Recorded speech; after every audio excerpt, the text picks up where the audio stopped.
Have you ever felt that nagging fear creeping in whenever you're considering raising your prices? The worry that customers will flee, sales will plummet, and your business will suffer. You're not alone.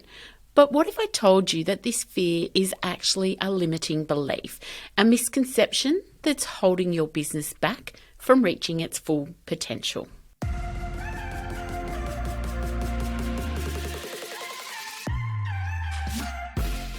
Welcome to Dollars and Dreams, the podcast designed to empower you to take control of your personal and business finance. You know, the very thought of money and finance can often send chills down your spine and stir up fear of the unknown. But let's change that narrative together. Through this podcast, my goal is to not only to provide you with useful information, but also to inspire and motivate you to take action towards your own financial goals. Let's rewrite your money story together. Hello and welcome to today's episode of Dollars and Dreams. The episode today is all about you and your pricing structure, and it is one of the things that I find when I'm working with small business owners that they really struggle with. They know they need to put their pricing up because their bottom line is diminishing, but they have this fear that's holding them back that their consumer will walk away, or they'll lose that repetitive business, they'll lose the referral business that they're getting. And so they let that fear block them as a business owner in making sure that their business is running as it should be. And it's what we call the pricing paradox. And it is something that every small business owner has. You never have that when you're in a bigger business because you're separated a lot from the decision making and the consumer that's buying your product. Because let's face it, the person that is doing the pricing for Woolworths, Coles, Bunnings, David Jones, any of those is not the one that's front and centre and talking to the customer on a day-to-day basis. So they can make a decision very separate from the emotions of their consumer. But as small business owners, we get caught up in that emotional connection between our business and the consumer because we're front and center with them every time there's a price rise or every time there's an issue with our businesses.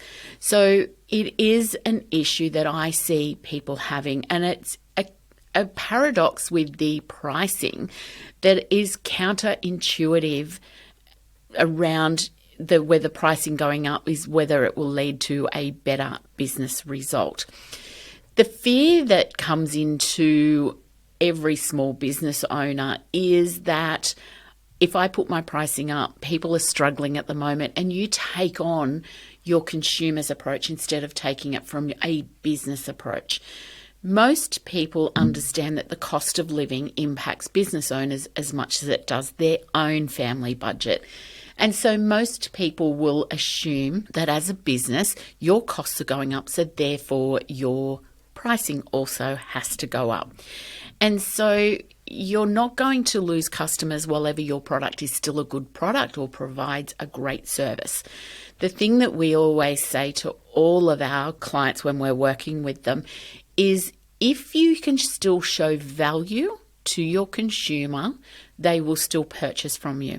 The problem that we have with people that put their pricing up and lose customers is because they're not showing value.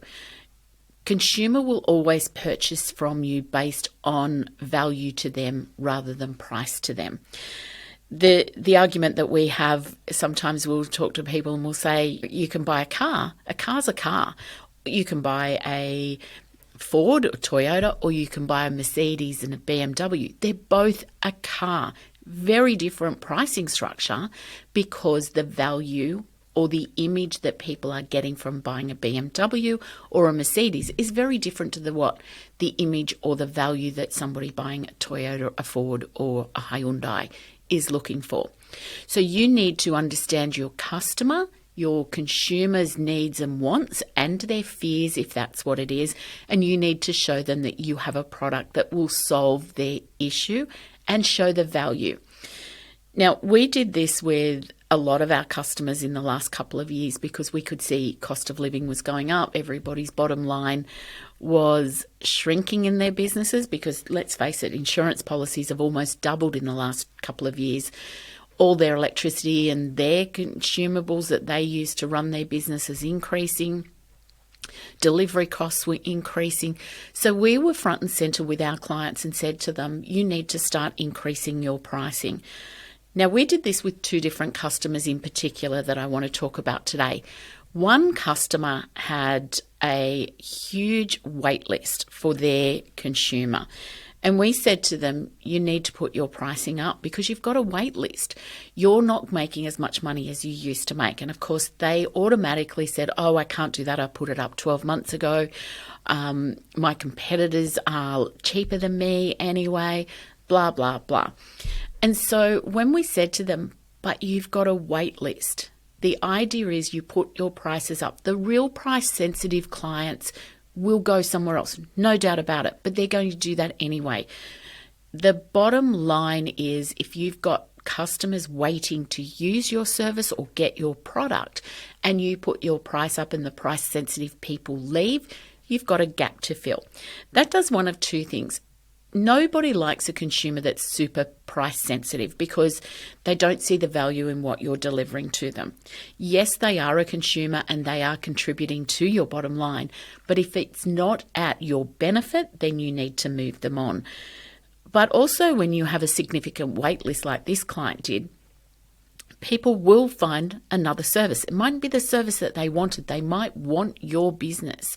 But if they can't get into it, they will find an alternative. The business that we are talking about was something that has to happen. It's not something you can wait for. So anyway, we convinced them to put their pricing up. They lost a few people, and particularly families that had a number of kids using this service. But the rest of the clients just stayed there because the reason that they were going to this business was because they had something that none of their competitors could deliver. So they were prepared to pay the additional price to get the service that they wanted. So my client had showed to their consumer that they were valuable for more than just the pricing.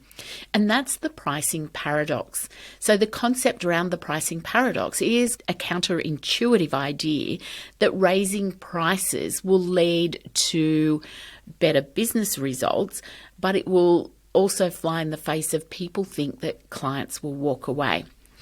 The other business that we had, he didn't have a wait list as such. It was a 1 or 2 man band show. It was a company that had 2 directors. It was a fairly generic type business. And we said to him, you need to put your pricing up. And he straight away, of course, as we find with all small businesses, I can't do that. I can't do it. We're only just a few dollars less than our competitors, blah, blah, blah. My argument to him was he was having people ring on a daily basis and he was saying, I can't give you what you want today. We're booked out. And so I said to him the same thing that I said to my other one, is you effectively have a wait list. I said, people are returning, and it was a repetitive type business structure. So I said to him, people are returning to you because of the service that you deliver.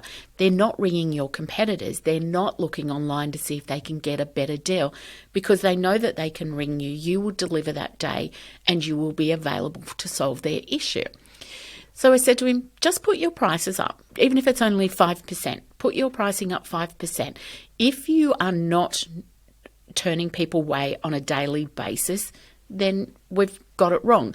And there's nothing wrong with putting your pricing up and realizing that it has gone too high and reducing it slightly.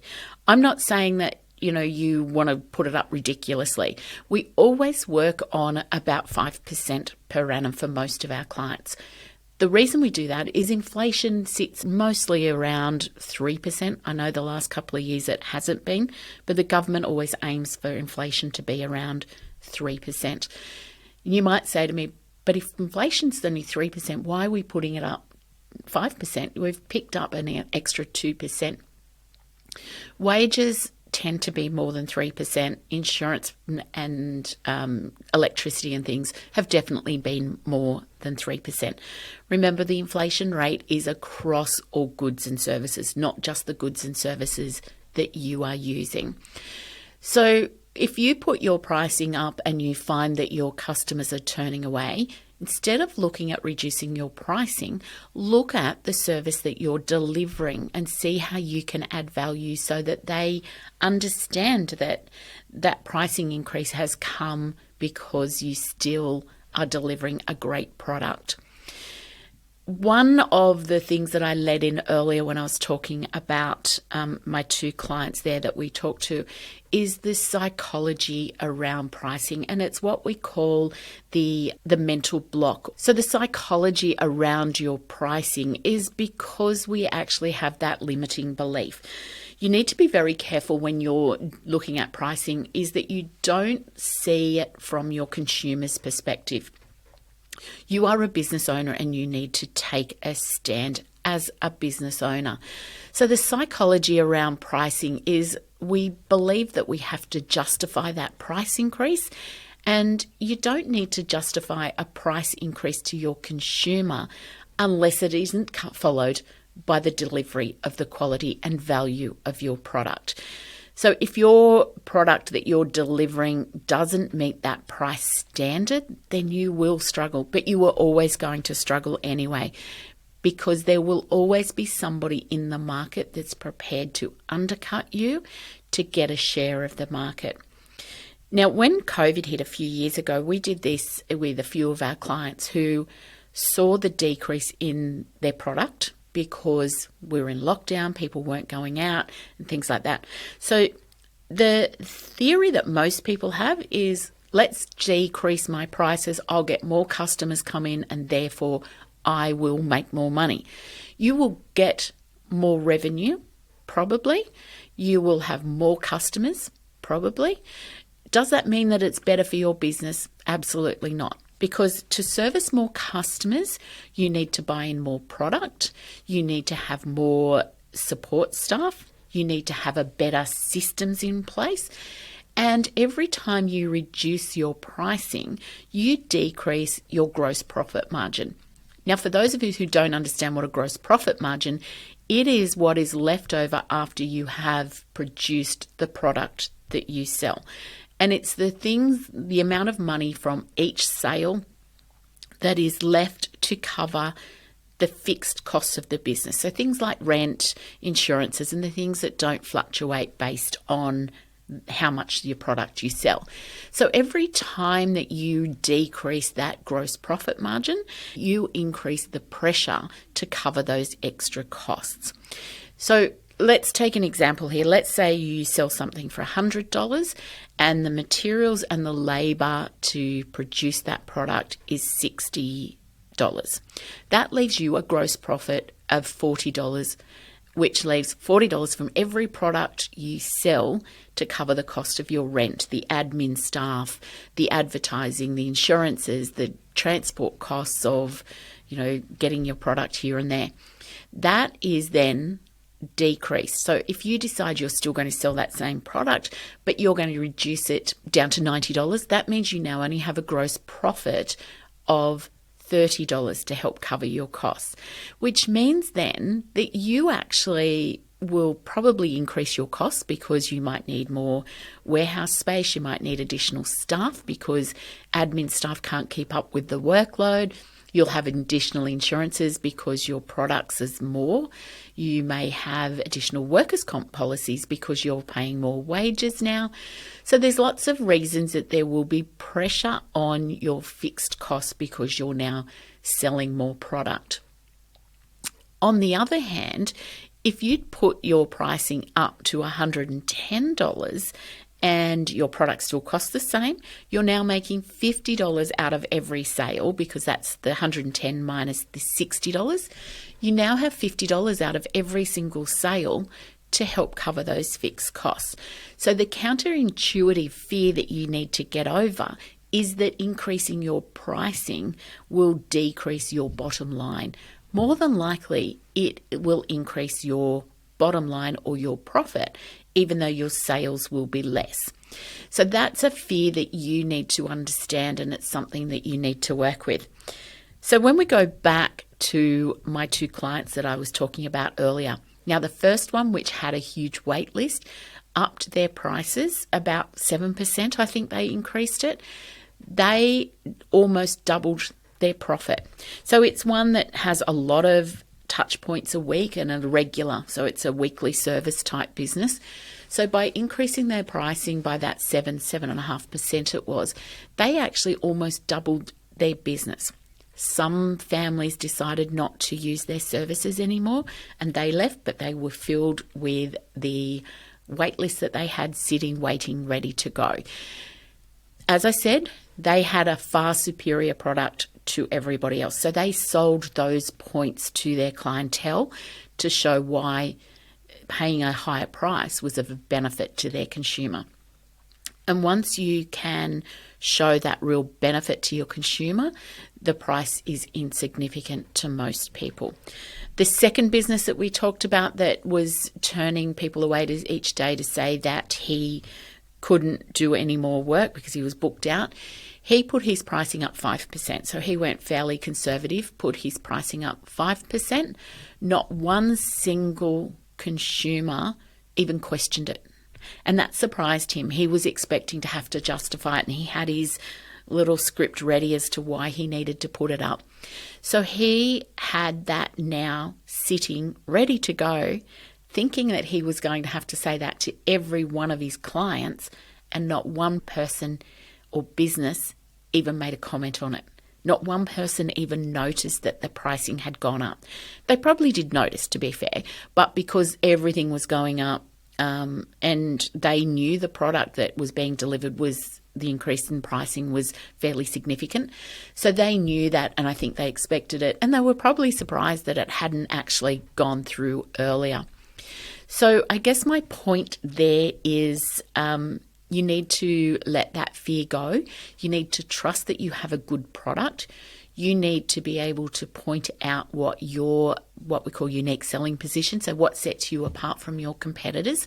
Be prepared to show that first. Put your pricing up and see what happens. Now, if you do lose some customers, you need to understand that your profit margin is probably increasing and you're probably going to make more money. And it's something that, we do that here as an accounting practice. We put our fees up every year. So the 1st of July every year, our fees go up because my insurance goes up, my rent goes up, my wages go up, my super goes up, my electricity goes up, and everything in this physical space. So the 1st of July every year, my pricing goes up. Otherwise, I'm supporting my clients in their business profit ventures. It is part of what is expected. We notify our clients. We don't hide from it, and I'm prepared to stand by my increases. We do stick to around about the 5% per year because that is something that doesn't seem to create any angst for us or our clients. But we always are very clear in what our objectives are for our client, what we value we provide to our client, and what we give to their business to make their business much easier. So you need to think about the fears of losing customers that you have, but sit down with that fear and counteract it with, what is my value? Why is my customer coming to me and not to one of my competitors? You will, as I said at the start of the podcast, you will always have price-sensitive clients. Every business has that, and everybody is under the pump. But if that price-sensitive client moves because you put your pricing up, they were always going to move anyway. And I had this conversation with a client only last week, actually, and I said to him that he needed to put his pricing up. His gross profit margin was significantly decreasing. And he'd had somebody in that was a marketer, and he actually said to me, but they told me I've got to sell more packs. So he's a butcher. I'll be clear on this one. He's a butcher. He sells a lot of meat packs. And the marketing people said, need you to sell more meat packs, reduce your prices so we can get more sales. It will look better and everything. And I went through that pricing scenario with him. And I said, so are you buying your meat 10% cheaper than what you're now selling at 10% cheaper? And he said to me, no, my meat from the wholesalers has actually gone up. And I said, so you're incurring an additional cost, but now reducing your pricing to your consumer. And he said to me, yeah, but I have to because I'm not selling as many meat packs as I was before. And so we did the pricing that we do, and we have a piece of software that we can do where we can model what it looks like. So we put his pricing up 10% rather than down 10%. We looked at he may lose 10% of his customers, and he actually made more money. And I said to him, stop listening to marketers. Start listening to people that know what they're talking about, which is accountants and financial advisors and things like that. He walked out of our office with a strategy then to increase his pricing, because I said to him, all you've got to do is show that value. You are supporting your client or your customer's home lifestyle. So I said to him, effectively, you're covering their shopping bill for them. They don't walk in and cover your shopping bill. So cost of living has gone up. They need to be prepared for that.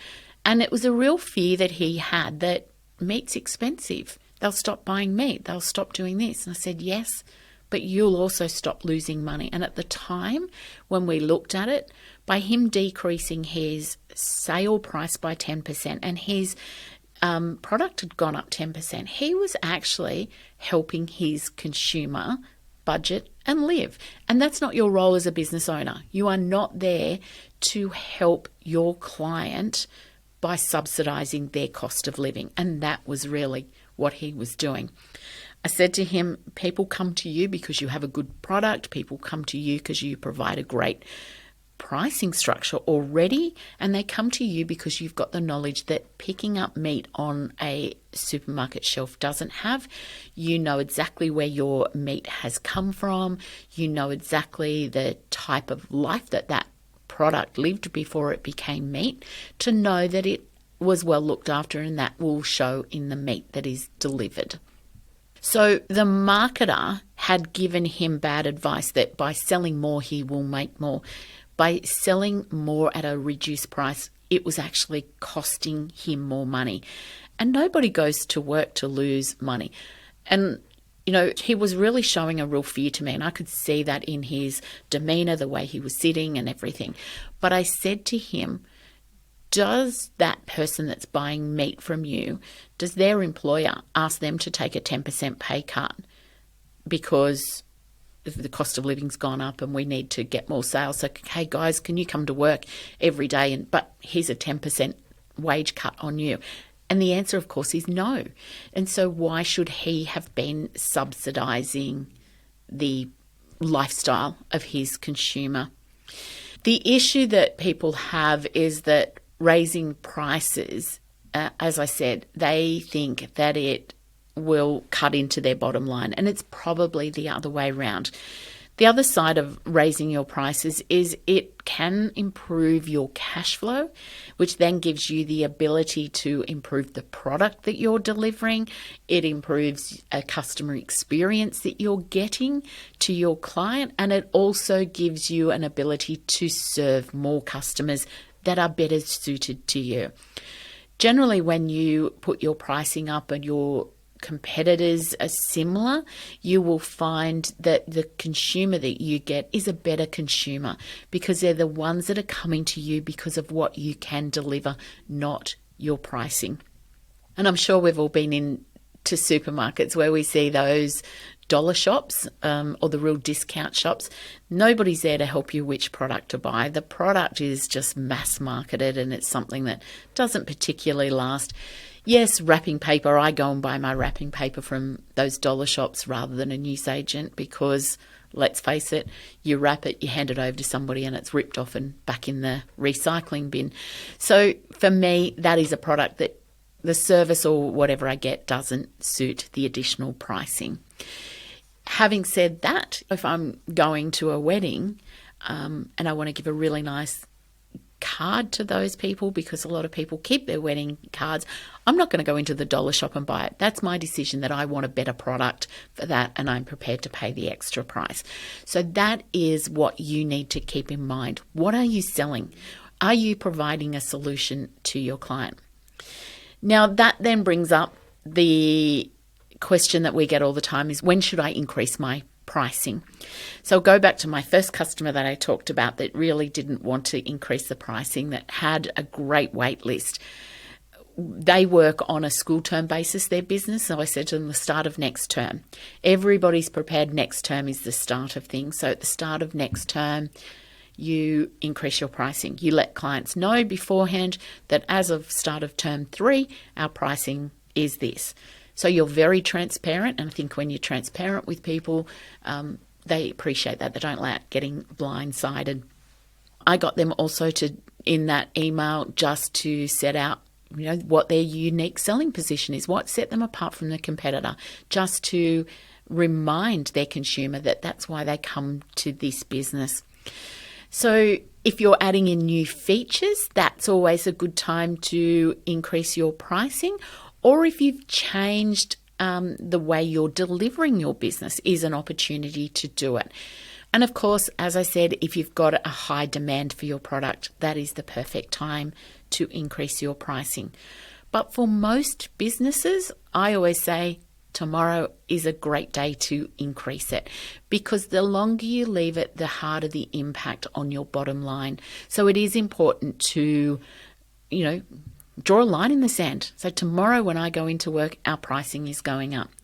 We did this with a client last week as well. It was a bakery, and we just said to them, go and increase every single product overnight by 50 cents. You are way below all the other bakeries that we know. And of course, their first response is, but we're not in a really affluent area. We have people that are struggling day to day. And again, I came back to them. It is not at your place to make their budget work for them at home. It's up to them. So I just said to them, how many units do you sell? So when we talk units, we talk about the number of products you sell a week, or the number of services that you deliver a week.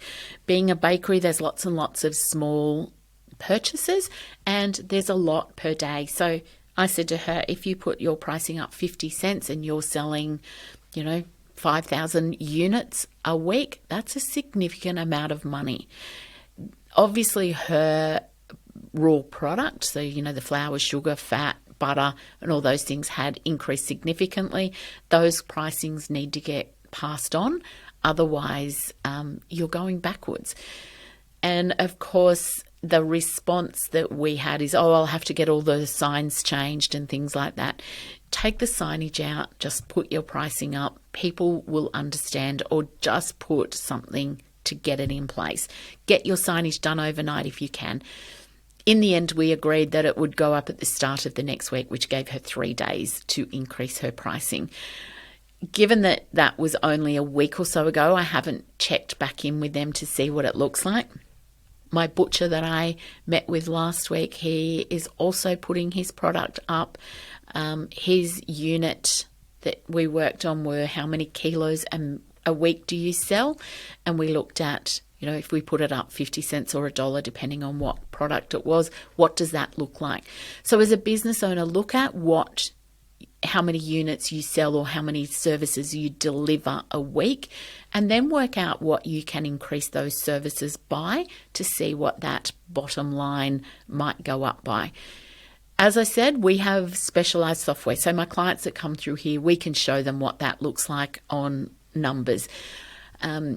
It's a feature that I'm trying to get so that I can get that out into the general public workspace. So anybody that works with me through my digital platform, @Richardson.co, and my Business Growth Academy, which is where I look after business owners, I'm hoping that I can get this specialized software so that I can own some of it and hopefully be able to get people to do that who work with me. The software we've got at the moment just isn't one of those ones that we can do. The other thing that you can look at if you're not confident is do a tiered structure. Get rid of that fear to start off with and have the confidence. So do baby steps. We always work on baby steps. So do the little baby steps that you might have a tiered structure. So some products might go up 50 cents, some might go up $1. If you're in a bigger industry, it might go up. Some might go up 5%, some might go up 10%. But sit down, as I said beforehand, and work out what that looks like. How many units do you sell a week, and work out what you need to put them up by. So just quickly recapping the things that we went through, that you need to get over the fear of increasing pricing will affect your customer base. You may lose some customers, but if you're making more money out of fewer customers, it relieves the stress, it relieves the additional hours you're probably working. You may even be able to lose some of the wages that you pay, or the marketing costs, or the costs that you have as a business, because you're servicing less clients but making the same money. So therefore, your profit actually increases. So it is a limiting belief that we fear that our business will suffer when we increase our pricing. So I want to challenge each and every one of you that's listening to this podcast or watching this podcast to go back and look at your pricing structure and be very clear that you are a business owner, taking that mentality that you are not here to subsidize your clients or consumer in their business or personal ventures. They're probably increasing their pricing, and it's up to them to budget and save in their own personal life to still make ends meet. If you are not increasing your pricing on a regular basis, you are going backwards, because inflation means your costs are increasing. And if your pricing isn't increasing, then your business is going backwards. So I want you in the next week or so to sit down, go through your units that you sell and how many products, services do you deliver on a weekly basis, and look at what you can increase your pricing. Start with a minimum of 5%. I'd love you to be able to put it through at 7.5% to 10%, but at least start with 5%. See what your reactions are from your consumers, and then look at ways that you can show that the product or service that you are delivering is exceptional and is worth what you are delivering. Have a look at your competitors. What do you have that your competitors don't have?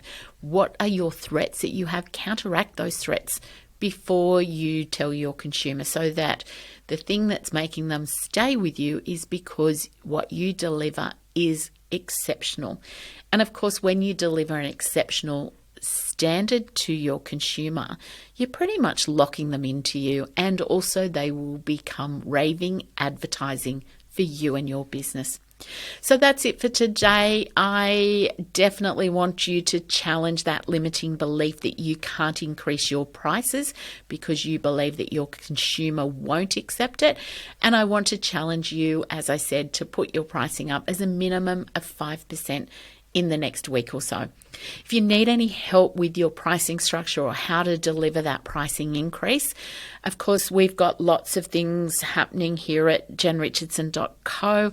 Our Business Growth Academy Pathways to Profit course will be launching very soon. So if you want to come and join our waitlist, pricing is one of the things that we do cover in our modules, and you'll have me in our Zoom calls and access to me to hold your hand and give you that support to let you increase your pricing to grow your business.